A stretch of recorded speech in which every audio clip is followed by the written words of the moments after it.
The mate bond snapped into place the second his lips touched hers, and Sophia Terry knew she'd just made either the best or worst decision of her life. The beggar's hand tightened on the back of her neck, possessive and burning hot, while her ceremonial gown pooled in the frozen Fairbanks alley around them. Behind her, Marcus's roar shattered the night. Sophia. Power exploded from the hooded stranger. Too much power, the kind that made her wolf drop and whimper in submission. When he finally pulled back, when those dark eyes locked onto hers with ancient authority and something that looked dangerously like amusement, 3 words changed everything. Your Majesty. Marcus choked from the alley entrance, dropping to his knees. The beggar she'd just kissed pushed back his hood, revealing the face every wolf in North America knew by instinct and fear. Jason Frank, the Alpha King. And she'd just bound herself to him with a kiss meant for anyone but her arranged mate. Welcome back to the channel, my dear friends. Before we dive deeper into the story, kindly click subscribe. Like this video and tell me in the comments which country you're watching from.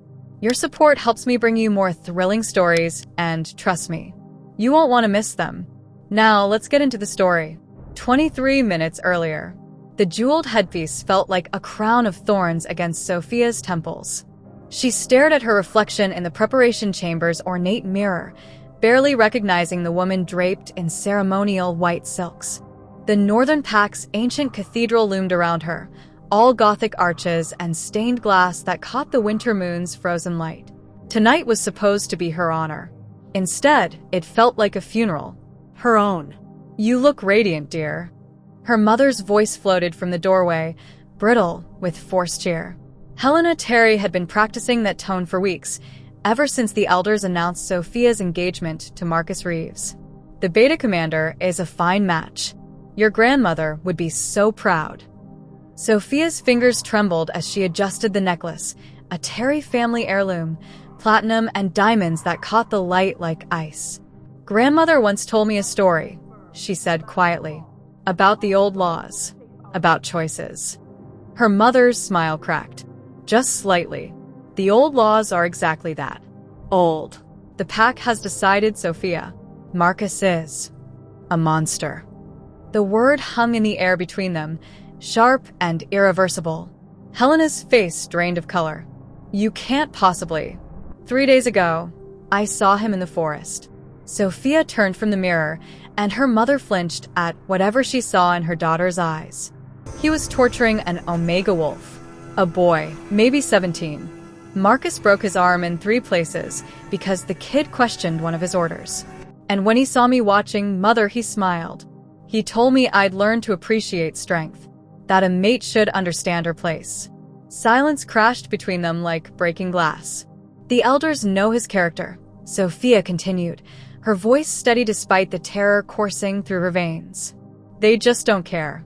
Pack tradition. Political necessity. My bloodline tied to his ambition. That's all this ceremony is. Helena's hand found the doorframe, knuckles white. If you refuse him now, at this stage, Sophia, the consequences. 23 minutes. Sophia glanced at the antique clock on the mantel. That's how long I have before the ceremony becomes unbreakable. Before Pack Law chains me to him forever. Her mother's voice dropped to a desperate whisper. What are you going to do? Sophia lifted her chin, and something fierce and feral burned in her chest. Her wolf, rising to the surface, ready to fight for survival. Whatever I have to. She moved before her mother could respond, before the guards stationed outside could react, before courage deserted her completely. The preparation chamber had a side door, servant's entrance, rarely used. Sophia slipped through it, ceremonial gown whispering against stone floors, and found herself in the cathedral's eastern corridor. Shouts erupted behind her almost immediately. Her escort had discovered her absence. Time crystallized into heartbeats. Sophia ran. The cathedral's side exit spilled her into the frozen streets of Old Fairbanks, where January's grip turned breath to fog and covered everything in crystalline white. Her slippers, delicate, ceremonial, completely impractical, slid on ice as she sprinted through shadows. The jeweled headpiece caught streetlight, sending fractured rainbows across snow-covered stone. She had no plan, no destination, just the desperate, animal need to escape. That's when the old law whispered through her panic, grandmother's story, told on a winter night much like this one. If an unmated wolf claims another's kiss before the ceremony's completion, the original arrangement can be challenged. It was archaic, barely remembered, the kind of loophole elders pretended didn't exist. But pack law was absolute, and loopholes were still law. Sophia's wolf stirred with sudden, fierce hope. She needed anyone whose kiss could invoke the challenge.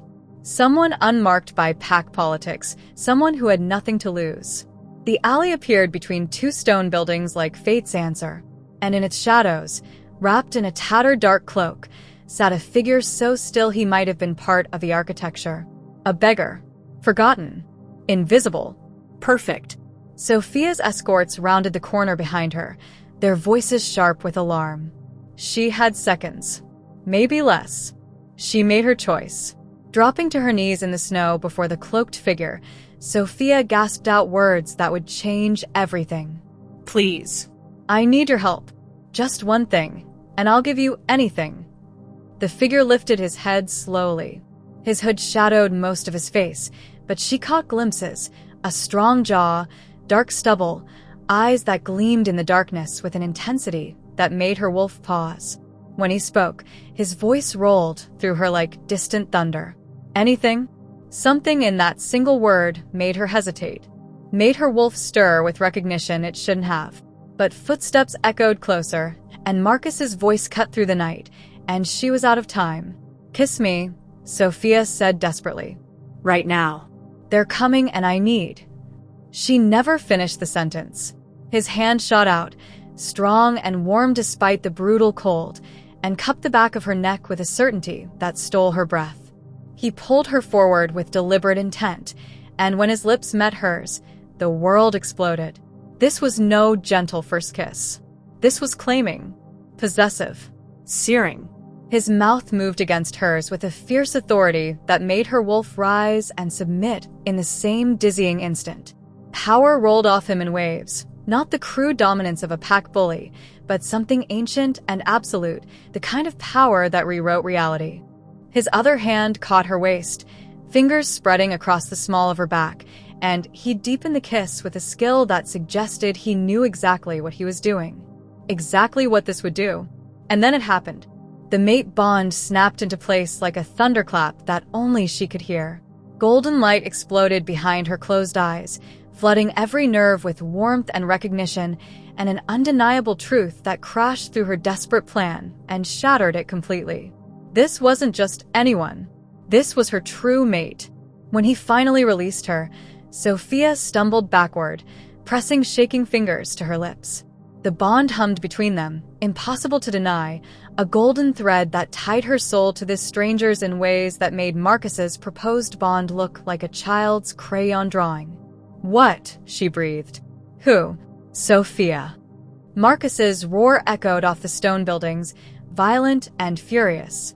He materialized at the alley's entrance with six-pack warriors flanking him, his face contorted with rage that made his wolf visible in his eyes, red and feral and hungry for violence.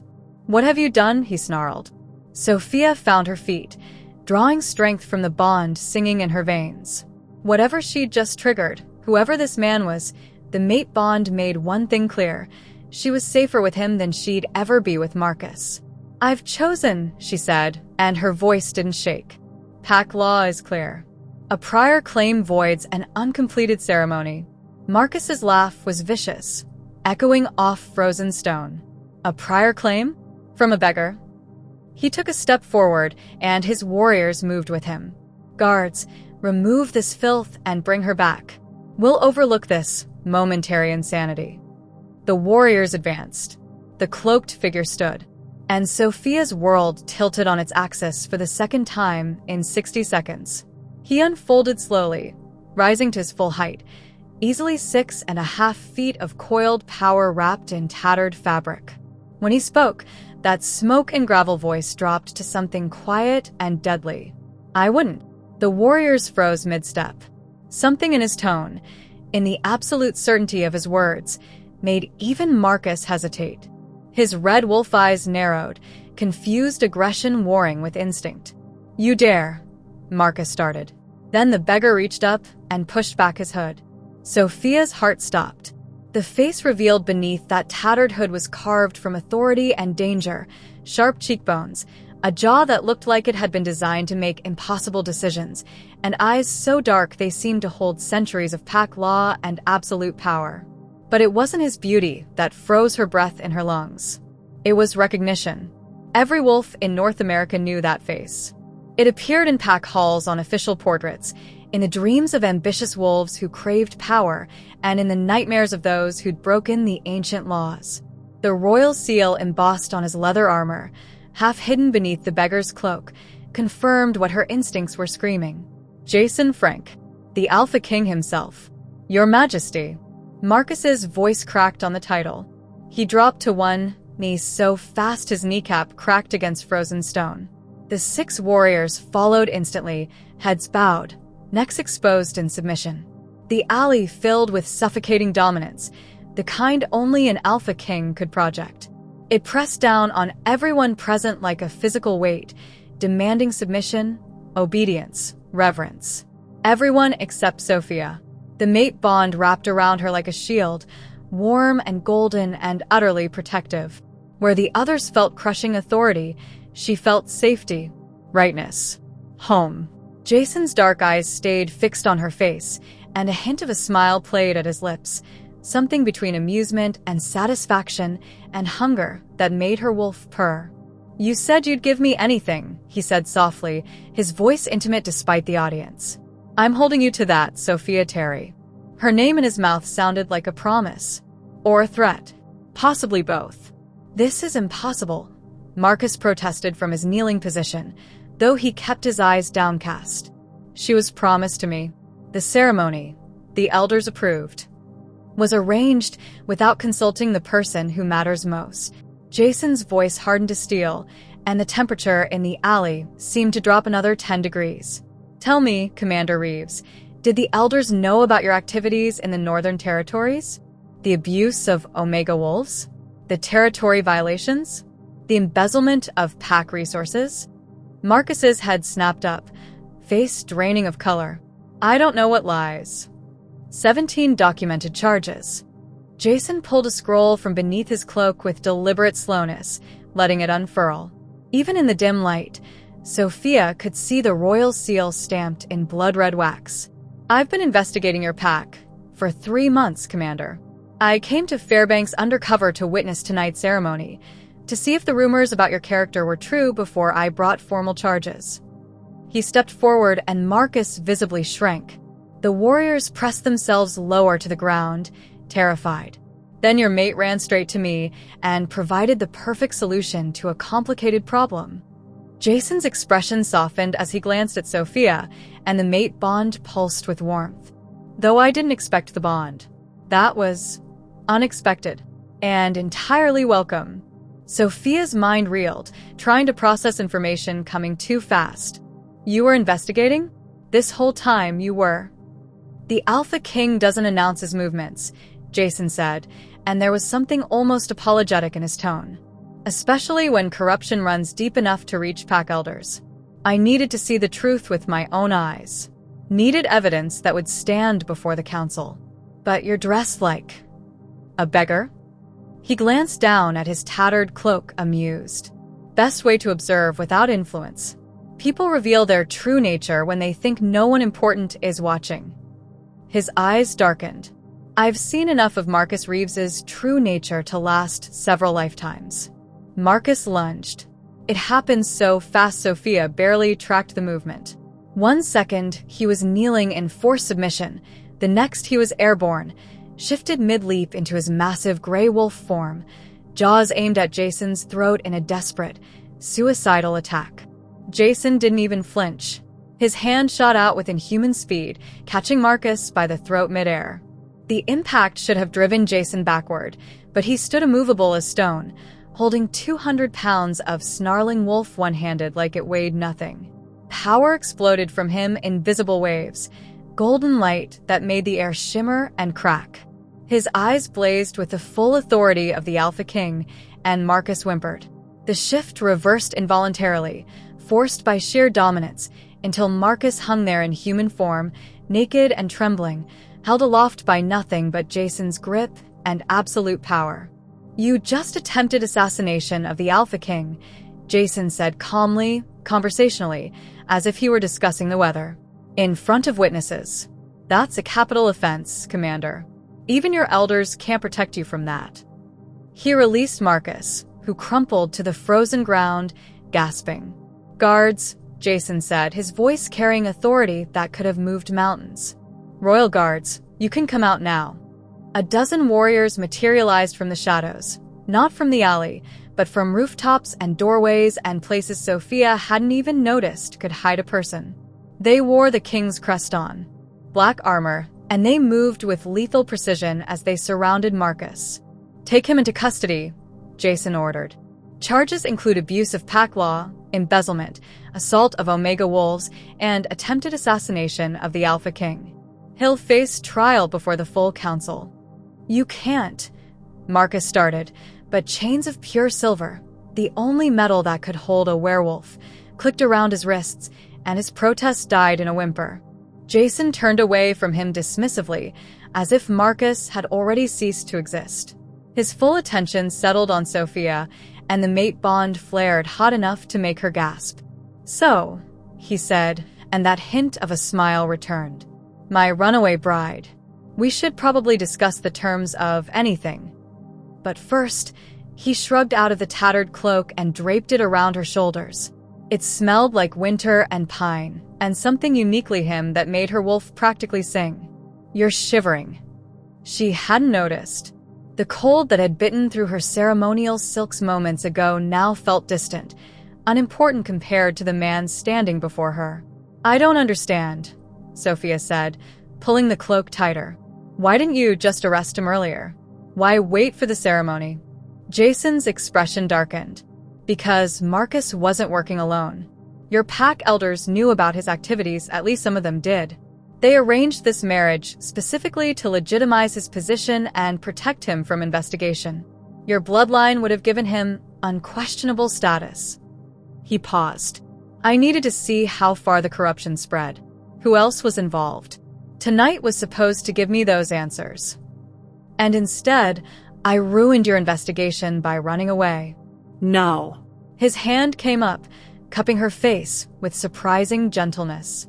The mate bond hummed at the contact, and Sophia's eyes fluttered closed despite herself. "You saved yourself from a monster. That matters more than any investigation. And fate, it seems, decided to give us both exactly what we needed." Sophia opened her eyes, meeting his dark gaze. "The mate bond." "The mate bond," he confirmed.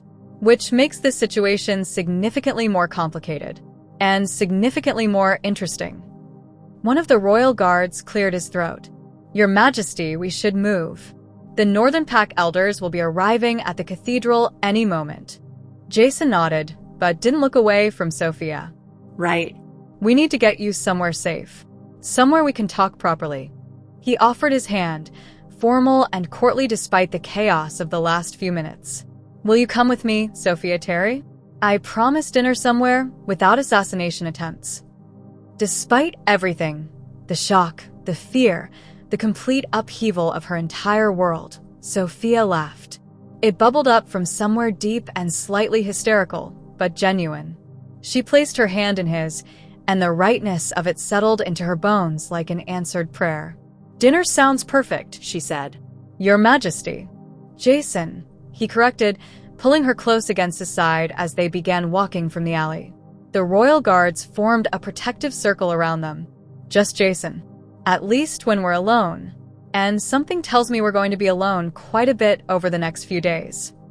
The promise in those words made her shiver, and this time it had nothing to do with the cold. Behind them, Marcus's shouts faded into the night as the guards dragged him away. The cathedral bells began to toll, the ceremony's official start time. Somewhere in those Gothic halls, pack elders and guests were discovering the bride had vanished and the groom was under arrest for treason. Sophia should have felt guilty. Should have worried about the scandal, the consequences, the political fallout that would ripple through the Northern Pack for years. Instead, wrapped in Jason's cloak with his hand warm in hers and the mate bond singing between them, she felt free for the first time in months. "Where are we going?" she asked as they turned onto a main street where a sleek black SUV waited, engine running. Jason opened the door for her, every inch the gentleman despite his beggar's disguise. "My compound is about 20 miles north. Private, secure, and warm. We have a lot to discuss, Sophia. About the bond. About what happens next. About what you want from this impossible situation." She paused before sliding into the vehicle, looking up at him. "What I want? You invoked ancient pack law tonight. Claimed your right to choose your own mate. That bond between us." His hand pressed against his chest, right over his heart. "It's real. It's undeniable. But it also happened under extreme circumstances. I need you to know that you're not trapped. Not with me. Never with me." The sincerity in his voice stole her breath. Here was the Alpha King, the most powerful wolf in North America, the man who could command armies and topple packs with a word, and he was giving her a choice. Sophia stepped closer, close enough that she had to tilt her head back to maintain eye contact. The mate bond flared hot between them, and she saw his control waver for just a moment, saw the hunger and need and fierce possessiveness that he was holding carefully in check. "I want," she said slowly, "to have that dinner. And then I want to figure out what this bond means. Together." Jason's smile transformed his entire face, turning dangerous authority into something warm and devastatingly attractive. "Together," he agreed. "I like the sound of that." He helped her into the SUV, then slid in beside her. The royal guards took positions in 2 escort vehicles, and the small convoy pulled away from Old Fairbanks, leaving the cathedral and its empty ceremony behind. Sophia leaned back against the leather seat and realized she was still wearing her ceremonial gown and jeweled headpiece, dressed for a wedding that would never happen. She started to laugh again, and Jason raised an eyebrow. "Something funny? I just escaped my own mating ceremony by kissing a beggar who turned out to be the Alpha King, invoked ancient pack law I only half remembered from childhood stories, and I'm currently driving away in an SUV while my ex-fiancé gets arrested for treason." She met his eyes. "If this isn't funny, Jason, I don't know what is." He grinned, a real, genuine expression that made him look younger and infinitely more dangerous. "When you put it that way, it does sound absurd." "Absurd," Sophia agreed. "Impossible. Completely insane." "And yet," he said softly, reaching over to take her hand, "here we are." The mate bond pulsed warmly between their joined hands, and for the first time since she discovered what Marcus truly was, Sophia felt hope unfurl in her chest. Here they were indeed, and somehow, against all odds, that felt like exactly where she was supposed to be. The Alpha King's compound rose from the Alaskan wilderness like something out of a dream, or a fairy tale designed for wolves. Massive log construction blended seamlessly with modern architecture, all floor-to-ceiling windows and soaring timber beams that caught the moonlight. It sprawled across a private valley 20 miles north of Fairbanks, surrounded by ancient forest and protected by security measures Sophia couldn't even begin to identify. The SUV pulled through gates that looked deceptively simple but hummed with power. Magical wards, she realized, woven by pack shamans to keep intruders out and secrets in. "It's beautiful," Sophia breathed, pressing her face to the window like a child. Jason's voice carried quiet pride. "My father built the original structure 50 years ago. I've expanded it over the years, added modern conveniences. But the heart of it, the bones, those are all him." Something in his tone made her look at him. "Is he Gone. 5 years now?" Jason's jaw tightened briefly. Heart attack during a pack dispute in Montana. Quick. Probably the way he would have wanted it if he'd had a choice. "I'm sorry, don't be." He lived well, ruled fairly, and died protecting his wolves. There are worse legacies. The SUV stopped before the main entrance, and Jason climbed out, moving around to open her door before she could manage it herself. But enough about sad histories. "You must be freezing. Let's get you inside." The interior matched the exterior's blend of rustic and refined, warm wood floors covered in thick rugs, leather furniture that looked butter-soft, a massive stone fireplace that dominated one wall where flames already danced. Everything spoke of comfort, security, and wealth wielded with understated elegance. A middle-aged woman appeared from a side hallway, her wolf's energy calm and maternal. She took one look at Sophia's ceremonial gown and raised knowing eyebrows. "So the rumors are true. Your Majesty brought home a runaway bride." "Sophia, meet Margaret Torres, my head of household, and the only person in this compound who's allowed to give me grief." Jason's tone was affectionate. "Margaret, this is Sophia Terry. She's my..." He paused, and Sophia felt the weight of that unfinished sentence. What was she? His mate, yes, but they'd known each other for less than an hour. The bond was real, undeniable, but labels felt premature. "Guest," Sophia supplied. "For now." Margaret's knowing smile suggested she understood perfectly what went unspoken. "Of course, dear. Let's get you out of that dress and into something comfortable. You look like you've had quite the evening." "That's an understatement," Sophia muttered. 20 minutes later, she found herself in a guest suite that could have housed her entire childhood bedroom 3 times over. Margaret had provided soft clothes, expensive loungewear that fit suspiciously well, and disappeared with promises of food and tea. Sophia stood before another mirror, this one floor length and modern, and finally removed the jeweled headpiece. Her hair tumbled free, and she ran her fingers through it, working out the pins and elaborate styling her mother had fussed over for hours. That felt like a lifetime ago. A soft knock interrupted her thoughts. "Come in," she called, expecting Margaret. Jason entered instead, and he transformed as completely as she had. The beggar's disguise was gone entirely, replaced by dark jeans and a charcoal sweater that clung to broad shoulders. His hair was damp from a shower, and he looked younger somehow. More approachable. Still dangerous, still carrying that weight of authority, but more human. More real. "Margaret's bringing food to the study," he said. "But I wanted to check on you first. Make sure you're okay. This evening has been insane," Sophia offered. "I was going to say eventful, but insane works too." He leaned against the doorframe, hands in his pockets, watching her with an intensity that made the mate bond hum. "You're handling this remarkably well. Most people would be in shock by now." "Who says I'm not?" She set the headpiece down on a nearby table. "I'm just very good at compartmentalizing. And honestly, after 3 days of dreading that ceremony, knowing what Marcus was, feeling trapped," she met his eyes. "This is chaos, yes. But it's better chaos. Does that make sense?" "Perfect sense." He pushed off the doorframe, moving closer. "Sophia, we need to talk about what happens next. The bond, the political implications, what you want. Can we eat first?" The request came out more desperate than she'd intended. "I haven't had food since breakfast. I was too nervous to eat, and then everything happened so fast, and I need to feel normal for 5 minutes before we tackle the impossibilities." Jason's expression softened. "Of course. I'm sorry. I'm used to crisis management, making decisions under pressure. I forget that not everyone operates in constant emergency mode." He offered his hand. "Come on. Margaret makes the best elk stew in Alaska, and there's fresh bread that'll change your life." The study was smaller than the main room, more intimate, with walls lined with books and a fire crackling in a smaller hearth. A table near the windows had been set with simple elegance, ceramic bowls, thick slices of bread, butter that smelled like heaven. And Margaret hadn't been kidding about the stew. Sophia ate like she'd been starving, which, emotionally speaking, she had been.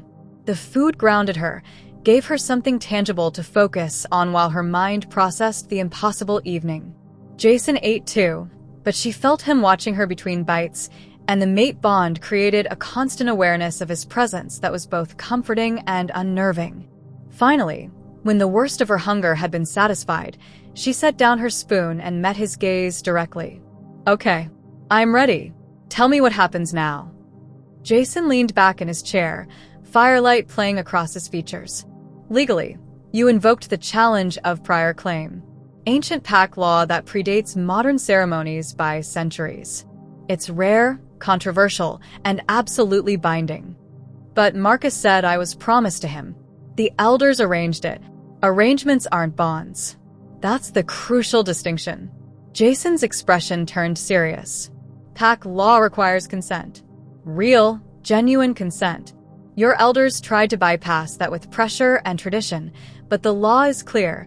No wolf can be forced into a mate bond against their will. Marcus's claim wasn't valid because you never truly consented. Relief flooded through her. So I'm free? Of him. Completely. Especially now that he's facing criminal charges. But Jason hesitated, and she saw something vulnerable flash in his eyes. There's the matter of us. The mate bond flared at the word, and Sophia pressed a hand to her chest. The bond is real. I can feel it. So can I. Every second. His voice roughened. True mate bonds are rare, Sophia. 1 in maybe 10,000 wolves finds their true mate. Most settle for compatible matches, build genuine love over time. But true mates, he shook his head. The bond is instant, undeniable, and completely transformative. You sound like you know this from research, not experience. Because I do. I'm 32 years old. I've been Alpha King for 5 years. In that time, I've met thousands of wolves, attended hundreds of ceremonies, and I've never once felt even a whisper of a mate bond. His dark eyes locked onto hers. Until tonight. Until you dropped to your knees in that alley and asked a stranger for help. The vulnerability in his admission made her breath catch. The Alpha King, powerful, untouchable, commanding armies, and here he was, laid bare by fate and feeling. What do you want, Jason? She asked softly. From this? From me. He stood slowly, moving around the table until he crouched before her chair, bringing them eye level. The mate bond sang at his proximity. I want everything, he said honestly. I want to explore this bond, see where it leads. I want to wake up every morning knowing you're safe. I want to learn everything about you, your dreams, your fears, what makes you laugh. He reached up, tucking a strand of hair behind her ear. But I won't trap you. You've spent months feeling trapped by Marcus, by expectations, by duty. I won't become another cage. Sophia's hand came up, covering his where it lingered near her face. And if I said I wanted to try, to see what this bond means, then I'd say we take it slow. Let you recover from tonight's chaos. Give you space to figure out who you are outside of other people's expectations. His thumb brushed across her cheekbone. And I'd promise that whatever happens, you'll have a choice. Always. The sincerity in his voice, the mate bond's confirmation that he meant every word, it broke something open in Sophia's chest. Some tight knot of fear and pressure that had been strangling her for months. Slow sounds good, she whispered. But not too slow. I've wasted enough time being afraid. Jason's smile was slow and devastating. Not too slow, he agreed. Then he kissed her. This kiss was different from the desperate claiming in the alley. This was exploration, question and answer, a conversation without words. His hand slid into her hair, and hers found his shoulders, and the mate bond flared so bright she saw stars behind her closed eyelids. When they finally pulled apart, both breathing hard, Jason rested his forehead against hers. I should let you rest. It's been an impossible day. It has. But Sophia didn't move, didn't let go. Jason. Yeah, thank you. For giving me a choice. For not taking advantage of the bond or the situation or... He silenced her with another kiss, brief and sweet. You never have to thank me for basic decency, Sophia. That's the bare minimum. You deserve so much more than the bare minimum. Margaret appeared in the doorway, tactfully clearing her throat. Your Majesty, the Northern Pack elders are requesting an audience. They've been calling nonstop for the last hour. Jason's expression hardened. Let them wait. Tonight they answer to me, not the other way around. He stood, offering Sophia his hand. Feel like watching me interrogate corrupt Pack officials? Or would you prefer to rest? Sophia stood, surprising herself with her answer. I want to watch.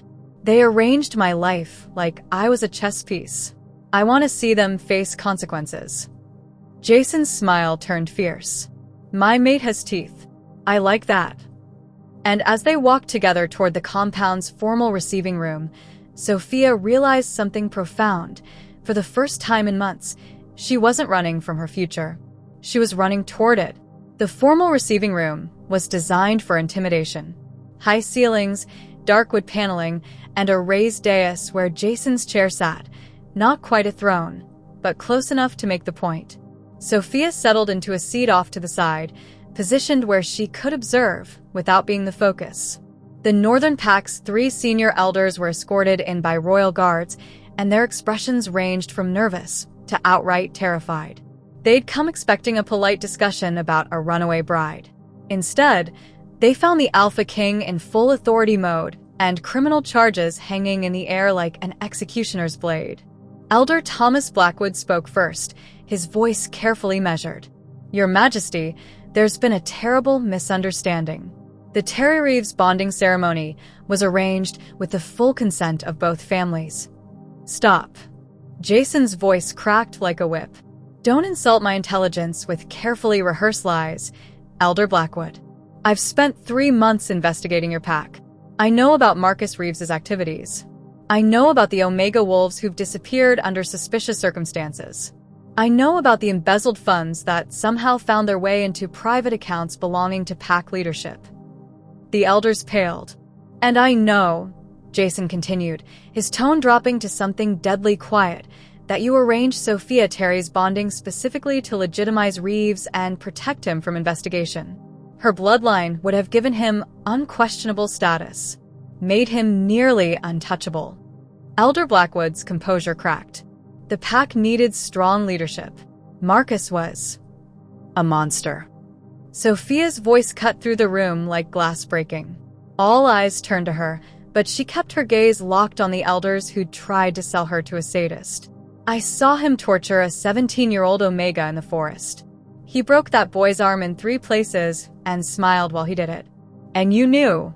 All of you knew what he was, and you were going to chain me to him anyway. Elder Patricia Chen, the oldest of the 3, had the grace to look ashamed. Child, we thought. You thought my bloodline was worth more than my safety, than my life. Sophia stood, and the mate bond flared protectively, Jason's power wrapping around her like armor. You gambled that I wouldn't discover his true nature until after the ceremony, when it would be too late. When pack law would trap me. That's not. Elder Blackwood tried again. It's exactly that. Jason's voice carried absolute finality. You're removed from elder positions, effective immediately. The Northern Pack will have new leadership appointed by the Council within the week. Your personal accounts are frozen pending investigation, and you'll face formal charges for conspiracy to abuse pack law, negligence resulting in harm to pack members, and obstruction of royal investigation. The 3rd elder, Jonathan Hayes, finally found his voice. Your Majesty, please. We made mistakes, but we were trying to hold the pack together. After Alpha Morrison's death last year, we've been struggling.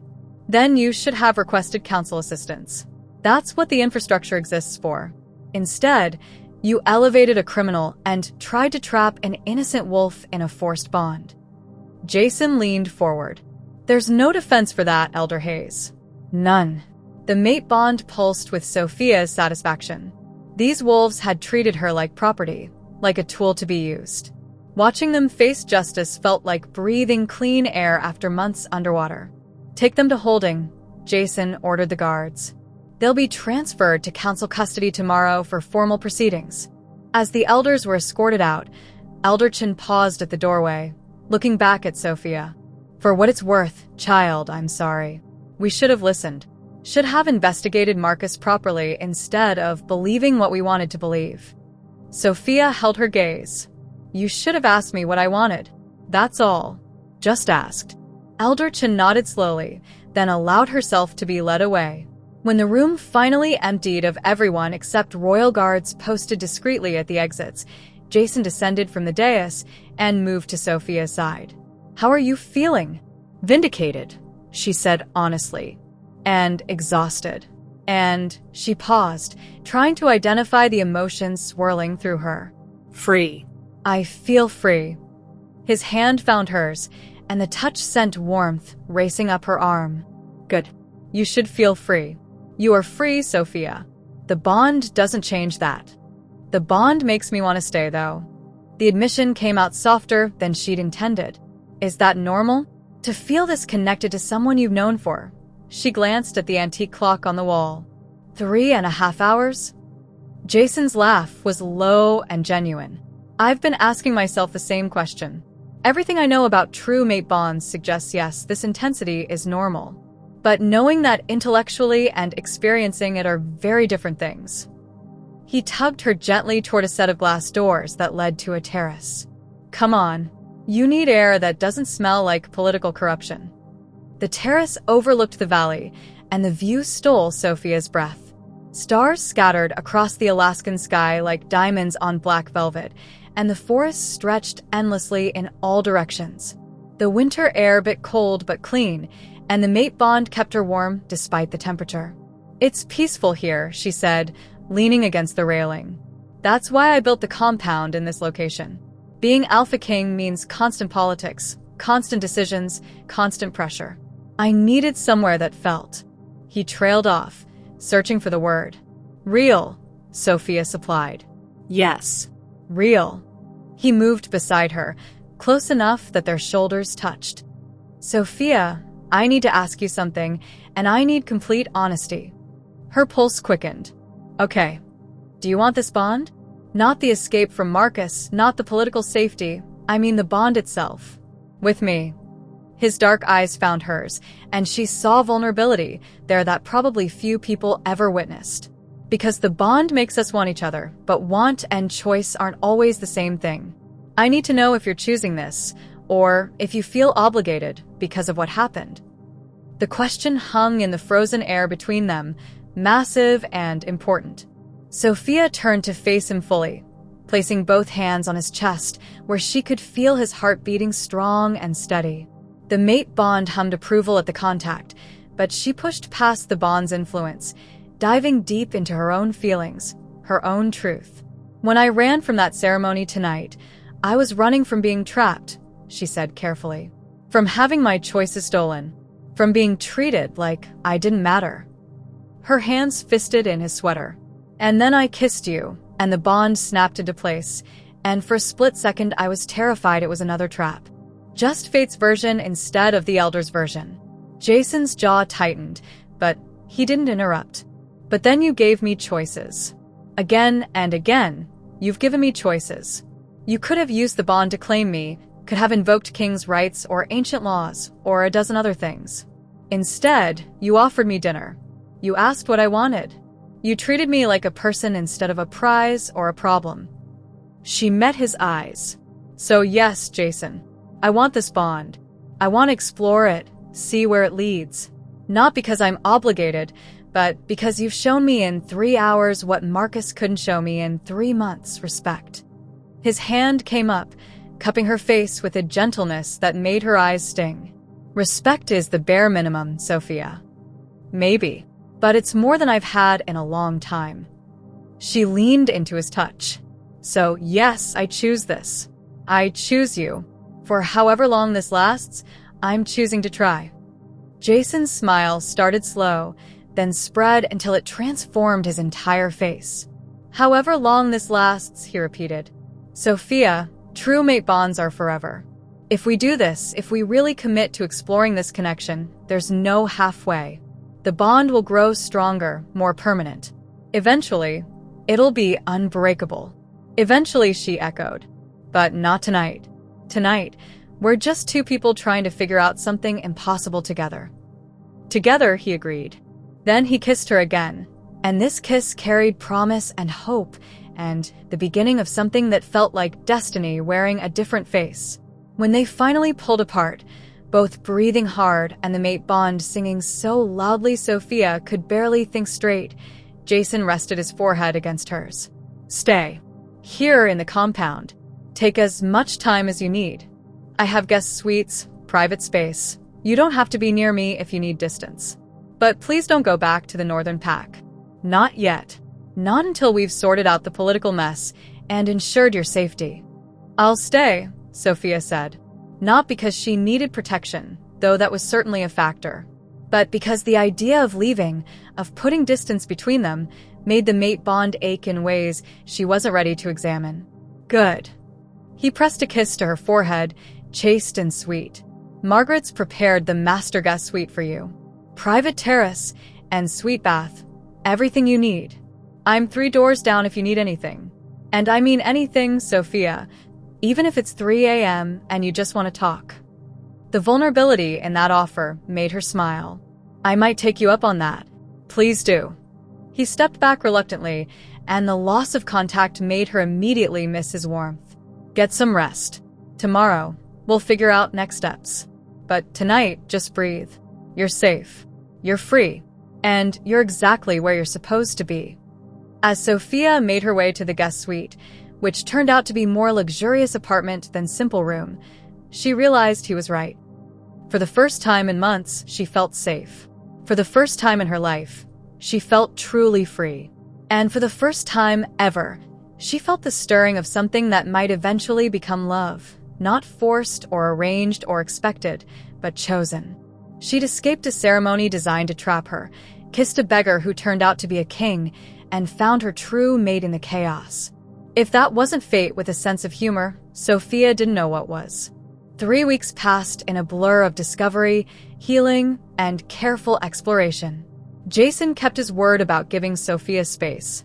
The compound became her sanctuary, a place where she could breathe without watching over her shoulder for Marcus's violence or her elders' manipulation. Margaret treated her like a beloved niece, ensuring she ate properly and had everything she needed. The royal guards nodded respectfully, but never intrusively, when she wandered the grounds. And Jason courted her the old-fashioned way.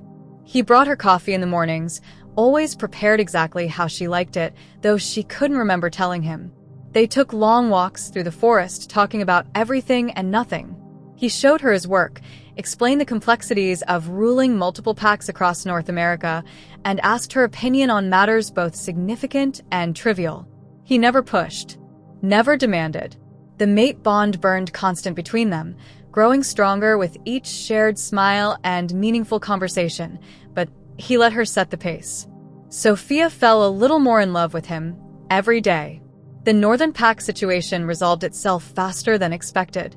With the corrupt elders removed and Marcus facing life imprisonment for his crimes, the council appointed new leadership, wolves with integrity who immediately began healing the damage.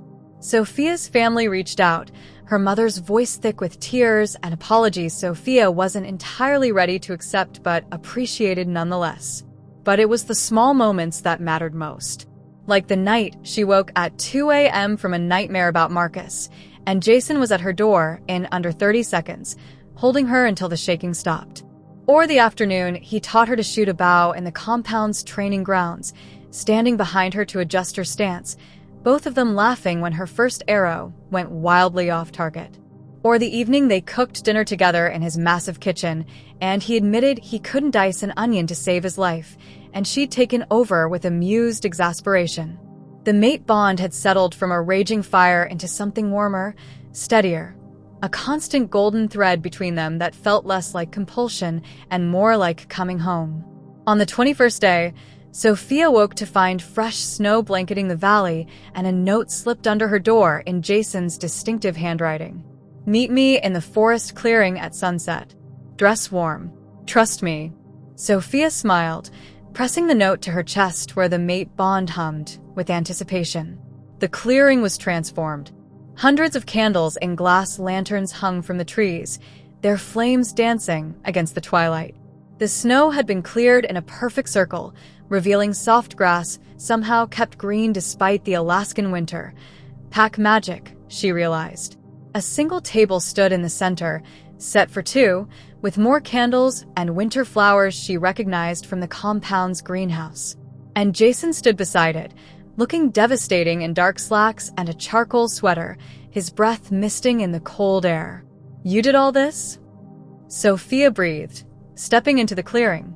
She'd worn the deep green dress Margaret had mysteriously laid out for her, soft wool that hugged her curves and kept her warm. "I had help," Jason admitted. "Margaret threatened my life if I tried to arrange flowers myself. Apparently, I have no aesthetic sense." His eyes tracked her movement across the clearing, and the mate bond flared with appreciation. "You look beautiful. You look pretty good yourself." She accepted his offered hand, let him guide her to the table. "What's the occasion?" 3 weeks ago tonight, you kissed a beggar in an alley and changed both our lives forever." He poured wine into crystal glasses, something red and rich that probably cost more than her childhood home. "I thought we should celebrate." They ate slowly, savoring Margaret's cooking and each other's company. The conversation flowed easy as breathing now, 3 weeks of constant proximity having burned away the awkwardness of being strangers. Jason told her about a trade dispute he'd settled that morning between 2 rival packs. Sophia shared her idea for a support network for Omega Wolves, something that had been forming in her mind since witnessing Marcus's cruelty. "I want to help," she said, setting down her fork. "Not just recover from what almost happened to me, but actively work to prevent it from happening to others. I have resources now, connections. I want to use them." Jason's smile was fierce with pride. "Then you will. I'll support you however I can. Funding, political backing, whatever you need. Your compassion is going to change lives, Sophia." The certainty in his voice made her chest tight with emotion. When the meal ended, Jason stood and offered his hand. "Walk with me." They moved beyond the clearing, following a path through the forest that glowed with more carefully placed lanterns. The winter night was crisp and clear, the sky above them alive with stars and the faint shimmer of northern lights just beginning their dance.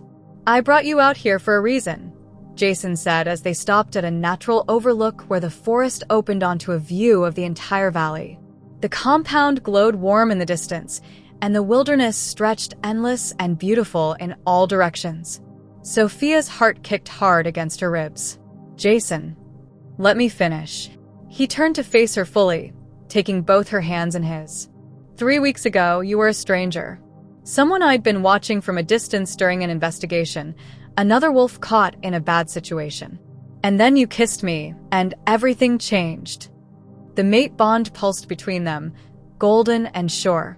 "These weeks with you have been the best of my life," he continued. "Not because of the bond, though that's incredible, but because of you, your strength, your humor, the way you've taken something traumatic and turned it into purpose. The way you make me laugh. The way you challenge me when you think I'm wrong. The way you've transformed this compound from a place I lived into a home." Sophia's eyes were stinging. "Jason, I know we agreed to take things slow. I know 3 weeks isn't long by normal standards. But we're not normal, Sophia. We're true mates.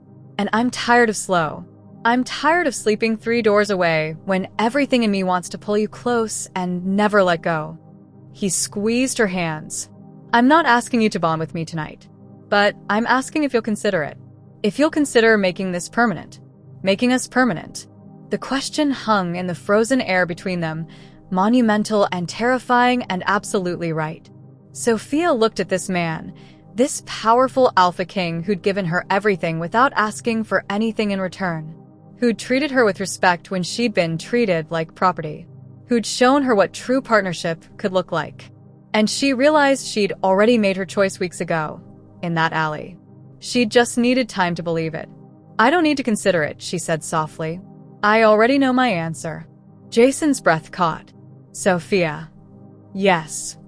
She stepped closer, close enough that she had to tilt her head back to maintain eye contact. "Yes, I want to bond with you. Yes, I want to make this permanent. Yes, I choose you, Jason Frank.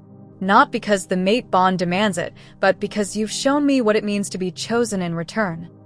His smile started slow, then spread until it transformed his entire face from dangerous authority into something incandescent with joy.